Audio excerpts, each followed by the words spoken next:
Bali dito, 3 itlog gagamitin natin. Pwede na natin ilagay agad yung itlog kahit hindi pa kumukulo. Hard-boiled naman yung kailangan. At habang hinihintay natin yung itlog, maglalabas ako ng tuna. Naks! Tapos itadrain lang natin yan.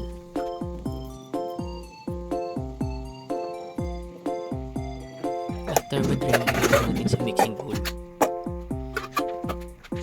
After 15 minutes, pwede natin palamigin at balatan yung itlog. Tapos ipapakita ko sa inyo kung paano magbalat ng itlog ng maigi.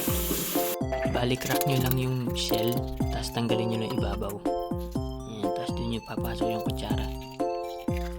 Less yung chances na masira yung itlog. O diba ang bilis? Para naka-fast forward. Pwede na tayo maglagay ng mayo and pepper. Tapos mash lang natin ng konti. Huwag natin masyadong durugin yung itlog. Masarap kasi pagka may konting buo-buo. Bali, hatiin ko nga pala ito sa dalawa. Gusto kasi ni Mrs. yung may condensed milk. Papainit lang tayo ng tinapay. 30 seconds lang, hindi ko tinapos yung 1 minute.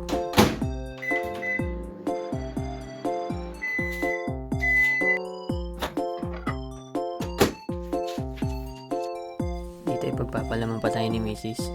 Kilig!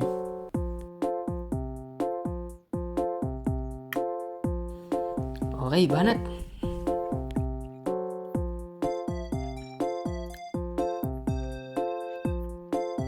O diba? Quick and easy prep meal lang.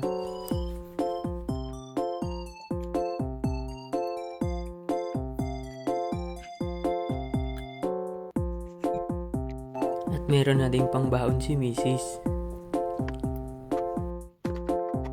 Pasensya ka na. Puro dulo na lang ng tinapay natira. Hinain na natin yung iba eh.